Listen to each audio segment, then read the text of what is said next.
Welcome again. एक बार फिर से YouTube में हमारे चैनल में स्वागत है। और पाल वंश, गुर्जर प्रतिहार वंश और राष्ट्रकूट वंश के बीच जो हम लोग तुलनात्मक अध्ययन पढ़ रहे थे, तो उसे हम लोग एक बार फिर से कंटिन्यू करें। तो हमने देखा इन तीनों के बीच के प्रशासन में क्या समानताएं थी और क्या अंतर थी।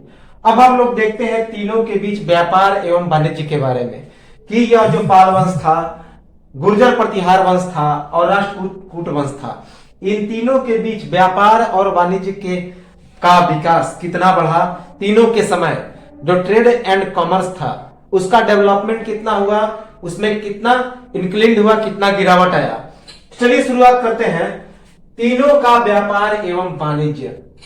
सबसे पहले उत्तर भारत में 750 से 1000 ईस्वी के बीच व्यापार एवं वाणिज्य में एक बड़ी गिरावट देखने को मिली, जिसके कारण थे तो 750 से 1000 ईस्वी के बीच व्यापार एवं वाणिज्य में काफी गिरावट देखने को मिली। जिसके क्या क्या कारण थे, तो उत्तरी भारत में बृहद स्तर पर रोमन साम्राज्य के साथ व्यापार था, पर इसके अचानक बंद हो जाने से व्यापार पर प्रतिकूल प्रभाव पड़ गया। तो उत्तरी भारत में 750 ईस्वी से पहले बृहद स्तर पर रोमन साम्राज्य के साथ व्यापार था, लेकिन अचानक से यह व्यापार बंद हो गया, जिसके कारण व्यापार पर, भारतीय व्यापार पर इसका प्रतिकूल प्रभाव देखने को मिला। तो चूंकि रोमन साम्राज्य पर इसकी बंदी हो गई, रोमन साम्राज्य के द्वारा भारत से व्यापार बंद कर दिया गया, तो इस कारण भारत में व्यापार पर काफी, जो विदेशी व्यापार होता था उस पर प्रतिकूल प्रभाव देखने को मिला, बहुत गिरावट देखने को मिली।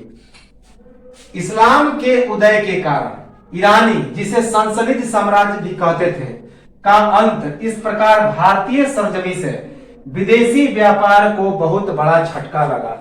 तो इस्लाम के उदय के कारण जो ईरानी साम्राज्य था, अर्थात संसनिध साम्राज्य था, उसका अंत हो गया। इस कारण भारतीय सरजमी से विदेशी व्यापार को बहुत ही बड़ा झटका लगा, और यही मेन कारण है भारत से विदेशी व्यापार के अंत का। किस समय? 8वीं शताब्दी से 11वीं शताब्दी के मध्य। लेकिन उसके बाद फिर सुदृढ़ हो जाता है व्यापार। तो इस्लाम के उदय के कारण ईरानी अर्थात संसनिध साम्राज्य का अंत हो गया। इस प्रकार भारतीय सरजमी से विदेशी व्यापार को बहुत ही बड़ा झटका लगा। भारत में सोने एवं चांदी का धन मुख्यतः विदेशी व्यापार के कारण, तो भारत में सोने एवं चांदी का जो धन आता था वह विदेशी व्यापार के कारण ही आता था। तो भारत में सोने एवं चांदी जो धन इकट्ठा होते थे वह विदेशी व्यापार के कारण इकट्ठा होते थे। याद रखेंगे कि भारत किसी दूसरे वस्त्र जैसे चीजों को निर्यात करता था, बदले में उसे सोने एवं चांदी के सिक्के मिलते थे। तो याद रखेंगे कि भारत में सोने एवं चांदी का धन मुख्यतः विदेशी व्यापार के कारण आता था। व्यापार में कमी के कारण 8वीं से 10वीं शताब्दी के बीच उत्तरी भारत में सोने के सिक्के में कमी। तो व्यापार में कमी आने के कारण 8वीं से 10वीं शताब्दी के बीच भारत में सोने के सिक्के की भारी कमी हो गई। तो याद रखेंगे, व्यापार में कमी के कारण 8वीं से 10वीं शताब्दी के बीच उत्तरी भारत में सोने के सिक्के में भारी कमी। रोचक तथ्य यह है कि इस समय के दौरान दक्षिण एशिया और दक्षिण पूर्व एशिया के देशों के मध्य व्यापार में बढ़ोतरी। तो याद रखेंगे, एक तरफ जहां व्यापार में कमी आ रही थी, वहीं दूसरी तरफ इस समय 750 से 1000 वर्ष के दौरान दक्षिण एशिया और दक्षिण पूर्व एशिया, साउथ एशिया और साउथ ईस्ट एशिया के बीच व्यापार में काफी बढ़ोतरी हो गई थी। याद रखेंगे, ठीक है। तो रोचक तथ्य यह है कि इस समय के दौरान दक्षिण एशिया और दक्षिण पूर्व एशिया के देशों के बीच व्यापार में काफी बढ़ोतरी देखने को मिलती है, काफी बढ़ोतरी हुई। याद रखेंगे कुछ धर्मशास्त्र जो इस समय लिखे गए उनके अनुसार भी यह बात उदित है कि भारत से बाहर व्यापार पर इस समय रुकावट था। तो इस समय कुछ बहुत सारे धर्मशास्त्र लिखे गए जिसके अनुसार यह स्पष्ट हो गया, जिसमें यह बात लिखा गया कि 750 से 1000 ईस्वी के बीच भारत से बाहर पर जो व्यापार था काफी रुकावट आ गया था। तो याद रखेंगे कुछ धर्मशास्त्र के अनुसार जो इस समय लिखे गए थे उसके अनुसार यह बात उदित है कि भारत से बाहर व्यापार पर इस समय रुकावट था। इस प्रकार दूसरी तरफ भारतीय व्यापारी, चिकित्सा से संबंधित व्यक्ति, बुनकर इत्यादि लोग इस समय के दौरान बगदाद एवं अन्य दूसरे मुस्लिम शहरों में जाने लगे। तो इस समय जो भारतीय व्यापारी थे, चिकित्सा से संबंधित व्यक्ति थे, बुनकर थे अर्थात क्राफ्ट्समैन थे, वे लोग अपने जीवन याचन के लिए, जीविका के लिए भारत से बाहर बगदाद एवं अन्य दूसरे मुस्लिम शहरों में जाने लगे। याद रखेंगे कि दूसरी तरफ भारतीय व्यापारी, इंडियन बिजनेसमैन, चिकित्सा से संबंधित व्यक्ति जो मेडिकल मैन थे और जो क्राफ्टमैन थे अर्थात बुनकर थे, ये सभी लोग बगदाद एवं अन्य दूसरे मुस्लिम शहरों में जाने लगे। धीरे धीरे 10वीं शताब्दी के दौरान विदेशी व्यापार एवं वाणिज्य में उत्तरी अफ्रीका और पश्चिम एशिया में अरब साम्राज्य के उदय से पुनः व्यापार जीवित। तो याद रखेंगे धीरे धीरे 10वीं शताब्दी के दौरान विदेशी व्यापार और वाणिज्य में उत्तरी अफ्रीका और पश्चिम एशिया में अरब साम्राज्य के उदय से पुनः व्यापार जीवित हो गया। तो धीरे धीरे 10वीं शताब्दी के दौरान विदेशी व्यापार एवं वाणिज्य में उत्तरी अफ्रीका एवं पश्चिमी एशिया में अरब साम्राज्य के उदय से पुनः व्यापार जीवित हो गया। तो ये तो था व्यापार एवं वाणिज्य।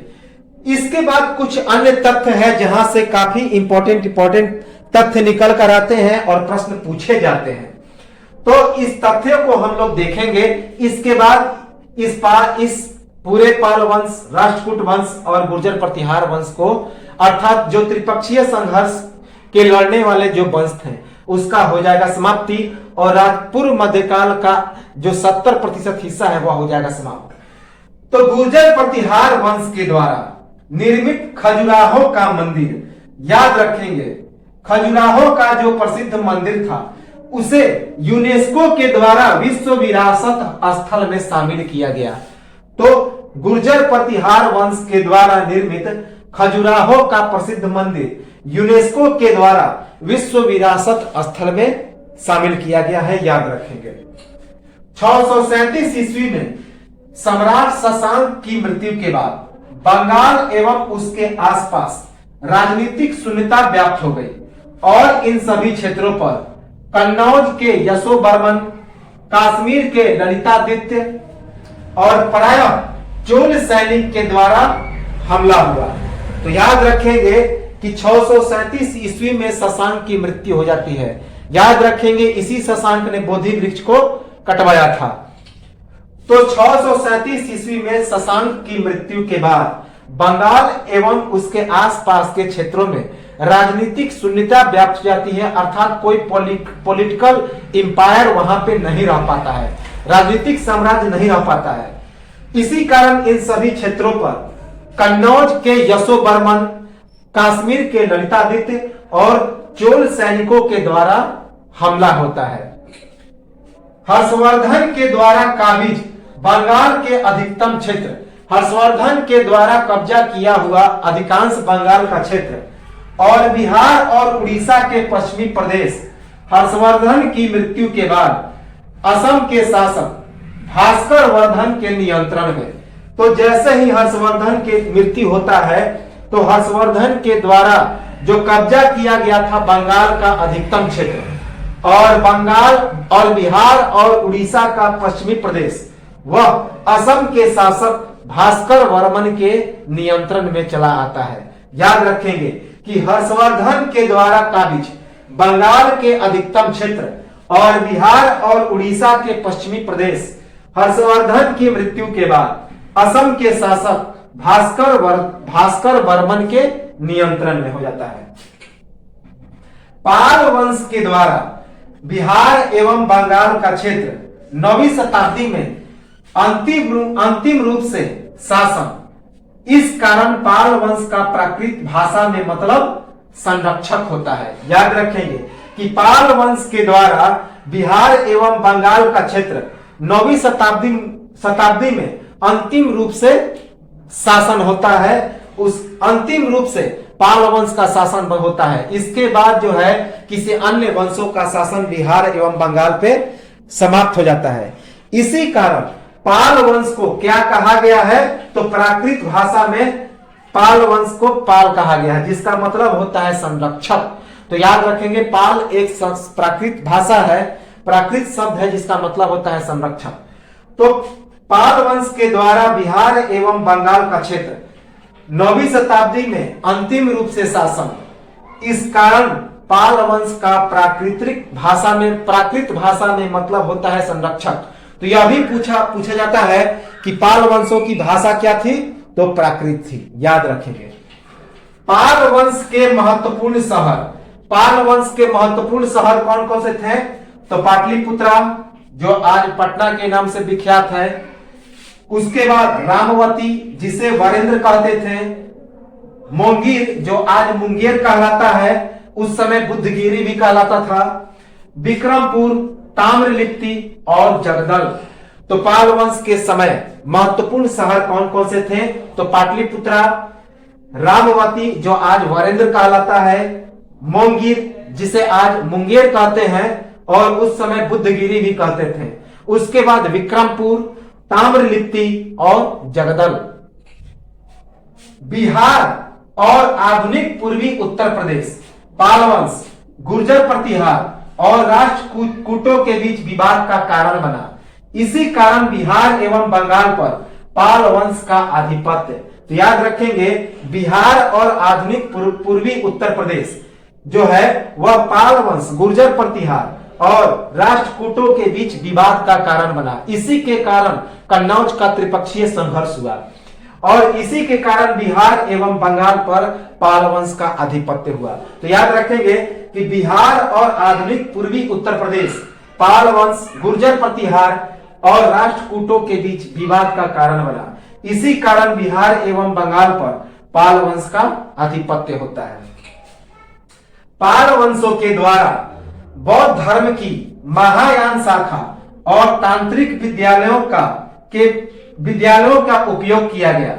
इसी आधार पर पूर्वी भारत में बिहार जिसे मठ कहते हैं, जो बौद्धों का आश्रय स्थल होता है, एवं मंदिर का निर्माण। तो याद रखेंगे कि पाल वंशों ने बौद्ध धर्म के महायान शाखा और तांत्रिक विद्यालयों का उपयोग किया। इसी आधार पर पूर्वी भारत में विहार अर्थात मठ और मंदिर का निर्माण किया गया। इंपॉर्टेंट है, याद रखेंगे कि किस तर्ज पर भारत के पूर्वी भाग में मठ एवं मंदिरों का निर्माण किया गया, तो बौद्ध धर्म के महायान शाखा और तांत्रिक विद्यालयों के आधार पर। गोपाल बौद्ध धर्म का अनुयायी एवं ओदंतपुरी में एक मठ का निर्माता तथा उत्तर पूर्वी गुप्त वंश जिसका अधिकार मगध पर था और पूर्वी बंगाल के खड़ग वंश को भी स्थापित कर पाल वंश की स्थापना। तो गोपाल बौद्ध धर्म का अनुयायी था और उदंतपुरी में एक मठ का निर्माण किया था और उत्तर पूर्वी गुप्त वंश जो मगध वंश कहलाता है और पूर्वी बंगाल के खड़ग वंश को भी स्थापित कर पाल वंश की स्थापना की। तो याद रखेंगे उत्तरवर्ती गुप्त वंश मगध पर और पूर्वी बंगाल के खड़ग वंश को भी स्थापित कर यह जो गोपाल ने पाल वंश की स्थापना की और यह बौद्ध धर्म का पक्का अनुयायी था और इसने उदंतपुर में एक मठ का भी निर्माण किया। यह हमने पाल वंश के वीडियो में बताया गया है। धर्मपाल की शक्ति को पश्चिमी और दक्षिणी भारत जैसे कि पंजाब, पश्चिमी पहाड़ी राज्य, राजपूताना, मालवा और बेरार के द्वारा माना गया। तो याद रखेंगे कि धर्मपाल की शक्ति का जो ख्याति था वह कहां कहां पहुंचा, तो पश्चिमी और दक्षिणी भारत जैसे कि पंजाब, पश्चिमी पहाड़ी राज्य, राजपूताना, मालवा और बेरार तक। याद रखेंगे। प्रसिद्ध तिब्बती बौद्ध दार्शनिक, मोस्ट इंपॉर्टेंट है, प्रसिद्ध तिब्बती बौद्ध दार्शनिक दीपांकर, इसका एक और नाम था अतीश, विक्रमशिला विश्वविद्यालय से संबंधित। तो प्रसिद्ध तिब्बती बौद्ध दार्शनिक दीपांकर, जिसे अतीश भी कहते हैं, वह विक्रमशिला विश्वविद्यालय से संबंधित था। उसी का वह प्रोफेसर था। याद रखेंगे क्या नाम था, तो प्रसिद्ध तिब्बती बौद्ध दार्शनिक दीपांकर या अतीश। प्रचलित बौद्ध विद्वान, यह भी इंपॉर्टेंट है, प्रचलित बौद्ध विद्वान शांत रक्षित योग कर स्वतांत्रिक माध्यमक नामक दार्शनिक स्कूल का निर्माता। याद रखेंगे कि प्रसिद्ध बौद्ध विद्वान जिसका नाम था शांत रक्षित, जो योग कर स्वतांत्रिक माध्यमक नामक दार्शनिक स्कूल का निर्माण किया था, जिसमें असंग का योग प्रक्रिया, नागार्जुन का माध्यमक प्रचलन एवं धर्म कृति का तांत्रिक एवं मीमांसा विचार की शिक्षा मिलती थी। तो और यह किसके समकालीन था, तो धर्मपाल के समकालीन था, सबसे जो पाल वंश का महान शासक था। तो प्रचलित बौद्ध विद्वान शांत रक्षित, जिसने योग कर स्वतांत्रिक माध्यमक नामक एक दार्शनिक स्कूल का निर्माण किया। क्या नाम था, योग कर स्वतांत्रिक माध्यमक दार्शनिक स्कूल, और इसमें असंग का योग प्रक्रिया, नागार्जुन का माध्यमक प्रचलन एवं धर्म कीर्ति का तांत्रिक एवं मीमांसा की शिक्षा दी जाती थी। धर्म कीर्ति की तांत्रिक एवं मीमांसा और नागार्जुन का माध्यमक, ये सभी शिक्षा मिलती थी। और यह धर्मपाल का समकालीन था, अर्थात धर्मपाल के समय यह था। कौन, तो शांत रक्षित। पाल वंश के समय असम का नाम प्राक ज्योतिषपुर या फिर कामरूप था। तो याद रखेंगे, पाल वंश के समय असम का क्या नाम था, प्राक ज्योतिषपुर या फिर कामरूप। प्राक ज्योतिषपुर या फिर कामरूप, या किसका नाम था, असम का नाम, पाल वंश के समय। देवपाल का सपना अपना साम्राज्य विस्तार, हिमालय से विंध्य तक, पूर्वी से पश्चिम समुद्र तक। तो याद रखेंगे, जो पाल वंश का महत्वपूर्ण शासक था देवपाल, उसका सपना था कि अपना साम्राज्य हिमालय से विंध्य तक और पूर्वी से पश्चिमी समुद्र तक फैलाया जाए। तो याद रखेंगे कि पाल वंश का महत्वपूर्ण शासक देवपाल का सपना था कि अपना साम्राज्य विस्तार हिमालय से विंध्य तक और पूर्वी से पश्चिमी समुद्र तक फैलाया जाए। देवपाल के शिलालेख के अनुसार देवपाल द्वारा हुन गुर्जर प्रतिहार का देवता मिहिर भोज प्रथम और द्रविड़ पराजित। याद रखेंगे, देवपाल के शिलालेख से पता चलता है कि देवपाल ने हुनों को और गुर्जर प्रतिहार वंश के देवता कहे जाने वाले मिहिर भोज प्रथम को और द्रविड़ों को पराजित किया गया था। तो याद रखेंगे, देवपाल के शिलालेख के अनुसार देवपाल द्वारा हुनों गुर्जर प्रतिहार के देवता मिहिर भोज प्रथम और द्रविड़ जाति को पराजित किया गया था। तो पूछा जाता है कि गुर्जर प्रतिहार का देवता किसे कहते हैं, तो मिहिर भोज प्रथम को। शैलेंद्र वंश के शासक बालपुत्र देव, जो स्वर्ण द्वीप का शासक था, जिसके अंतर्गत इंडोनेशियाई द्वीप समूह, जिसमें मलाया, जावा, सुमात्रा और दूसरे पड़ोसी द्वीप समूह आते थे। तो याद रखेंगे कि इसी शैलेंद्र वंश के शासक के आग्रह पर देवपाल ने 5 गांव अनुदान में दिए थे अपने नालंदा उदंतपुरी के मठ की रखवाली के लिए। तो यह जो शैलेंद्र वंश का शासक था बालपुत्र देव, तो यह स्वर्णगिरी का शासक था, स्वर्ण द्वीप का शासक था। जिसके अंतर्गत इंडोनेशियाई द्वीप समूह आते थे, जैसे कि जावा, मलाया, सुमात्रा और दूसरे पड़ोसी द्वीप समूह। तो याद रखेंगे शैलेंद्र वंश का शासक बालपुत्र देव कहां का शासक था? तो सुवर्ण द्वीप का शासक था, जिसके अंतर्गत इंडोनेशियाई द्वीप समूह आते थे, जावा, मलाया, सुमात्रा और अन्य पड़ोसी द्वीप समूह। शैलेंद्र वंश के शासक बालपुत्र देव के आग्रह पर 5 गांव नालंदा मठ के रखवारी हेतु देने का निर्देश एवं नालंदा मठ का प्रधान वीर देव को नियुक्त किया। किसने? देवपाल ने। तो देवपाल ने शैलेंद्र वंश के शासक बालपुत्र के आग्रह पर नालंदा मठ के रखवारी के लिए 5 गांव देने का 5 गांव दिया, और साथ ही साथ नालंदा मठ के का हेड किसे बनाया? प्रधान किसे बनाया?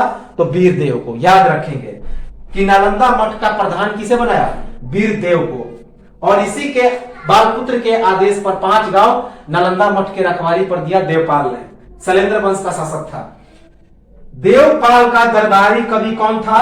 तो प्रसिद्ध बौद्ध विद्वान वज्रदत्त, जिसने लोकेश्वर शतक नामक पुस्तक की रचना की थी। याद रखेंगे कि देवपाल का दरबारी कवि था प्रसिद्ध बौद्ध विद्वान वज्रदत्त, जिसने लोकेश्वर शतक की रचना की थी। याद रखेंगे कि देवपाल का प्रसिद्ध दरबारी कवि कौन था?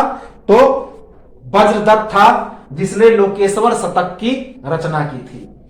देवपाल के समय आए अरबी यात्री सुलेमान के द्वारा पाल वंश को रूहिमी या रूही धर्म की संज्ञा। तो देवपाल के समय प्रसिद्ध अरबी यात्री सुलेमान भारत आया था।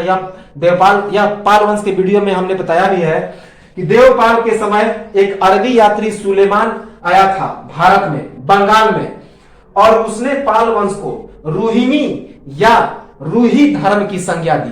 अर्थात पाल वंश को क्या कहा? रूहिमी या रूही धर्म।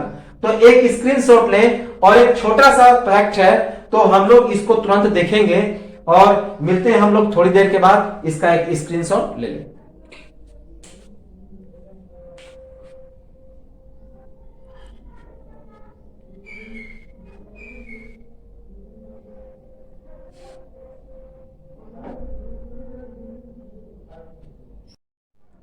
Welcome back. एक बार फिर से YouTube में हमारे चैनल में स्वागत है।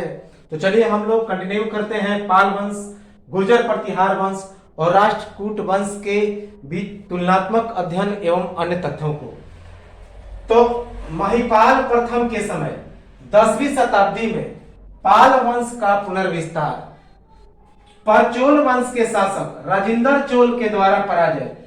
तो पाल वंश का शासक जो कि महिपाल प्रथम था, उसके समय 10वीं शताब्दी में पाल वंश का पुनर्विस्तार होता है। पाल वंश एक बार फिर से बढ़ता है, लेकिन चोल वंश के शासक राजेंद्र चोल के द्वारा उसकी पराजय होती है और एक बार फिर से पाल वंश विनाश के कगार पे चला आता है। याद रखेंगे पाल वंश के शासक महिपाल प्रथम के समय 10वीं शताब्दी में पाल वंश का पुनर्विस्तार होता है, पर चोल वंश के शासक राजेंद्र चोल के द्वारा इसकी पराजय हो जाती है। 11वीं शताब्दी में रामपाल जो कि पाल वंश का शासक था 1072 से 1126 ईस्वी में, इसके द्वारा कमरपुर और कलिंगा जो कि उड़ीसा में है, कलिंगा पर नियंत्रण कर फिर से पाल वंश को आगे बढ़ाने का प्रयास किया गया। तो 11वीं शताब्दी में रामपाल जो कि 1072 से 1126 ईस्वी तक पाल वंश का शासक रहा, उसने कमरपुर और कलिंगा पर नियंत्रण करके फिर से पाल वंश को आगे बढ़ाने का प्रयास किया। याद रखेंगे पाल वंश 11वीं शताब्दी तक कमजोर, पर 12वीं शताब्दी में सेन वंश के शासक विजय सेन के द्वारा पाल वंश का विनाश। तो याद रखेंगे पाल वंश 11वीं शताब्दी तक कमजोर रहा, लेकिन 12वीं शताब्दी में सेन वंश के शासक विजय सेन के द्वारा पाल वंश का विनाश हो गया। तो याद रखेंगे कि पाल वंश का विनाश किसके द्वारा हुआ? तो सेन वंश के शासक विजय सेन के द्वारा। इसी सेन वंश के शासक के समय बख्तियार खिलजी बिहार आया था और नालंदा विश्वविद्यालय को ढा दिया था। उस समय सेन वंश का शासन लक्ष्मण सेन के हाथ में था।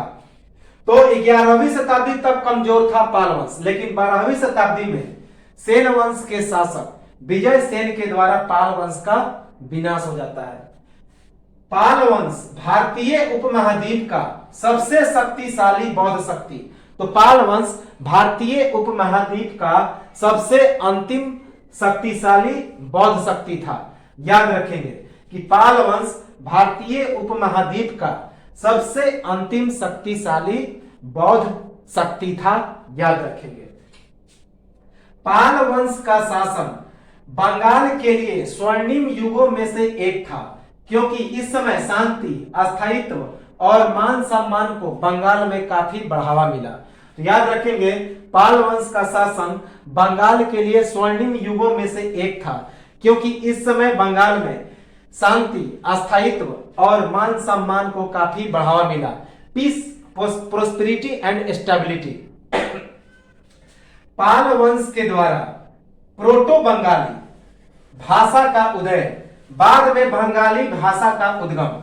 तो पाल वंश के द्वारा प्रोटो बंगाली भाषा का उदय हुआ और इसके बाद इसी प्रोटो बंगाली से बंगाली भाषा का उद्गम हुआ। याद रखेंगे कि पाल वंश के द्वारा प्रोटो बंगाली भाषा का उदय, बाद में इसी प्रोटो बंगाली से बंगाली भाषा का उद्गम हुआ।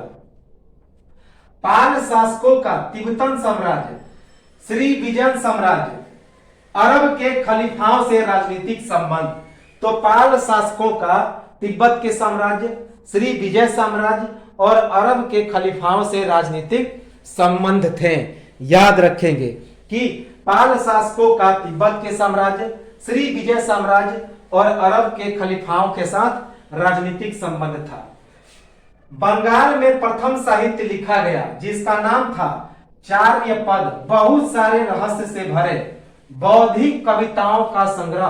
तो बंगाल में पाल शासकों के समय ही प्रथम साहित्य लिखा गया था, उसका नाम था चार्य पद, जो कि बंगाली भाषा में था और इसमें बहुत सारे रहस्यों से भरे बौद्धिक कविताओं का संग्रह लिखा गया है। तो याद रखेंगे कि बंगाल में प्रथम साहित्य लिखा गया बंगाली भाषा में, उसका नाम था चार्य पद, जो पाल वंश के शासन काल में लिखा गया और इसमें बहुत सारे रहस्यों से भरे बौद्धिक कविताओं का क्या है, संग्रह है। बहुत सारे रहस्यों से भरे बौद्धिक कविताओं का यह संग्रह है। कौन? चार्य पद। पाल पुरातात्विक स्थलों से अरबी या ईरानी सिक्के पाए गए। तो पाल पुरातात्विक स्थल से क्या पाए गए? अरबी या ईरानी सिक्के। इससे पता चलता है कि पाल शासक अरबी या ईरानी सिक्कों का प्रयोग करते थे या फिर अरबों के साथ उनका संबंध था व्यापारिक। पाल शासकों के समय इस्लामिक धर्म का पता चलता है। इससे ऐसा प्रतीत होता है कि मध्य पूर्व देशों के साथ बंगाल का व्यापार था। तो पाल शासकों के समय इस्लामिक धर्म का पता चलता है। इससे ऐसा प्रतीत होता है कि मध्य पूर्व देशों के साथ बंगाल का व्यापार था। याद रखेंगे। गुर्जर प्रतिहार शासक देवपाल, जो 940 ईस्वी से 955 ईस्वी तक गुर्जर प्रतिहार वंश का शासक रहता है, उसके समय प्रतिहारों की शक्ति छीन होने लगी थी। उसे चंदेल शासक यशो शर्मा ने पराजित किया और भगवान विष्णु की बहुमूल्य मूर्ति समर्पित करने के लिए बाध्य किया। इसे फिर खजुराहो के मंदिर में प्रतिष्ठित किया गया।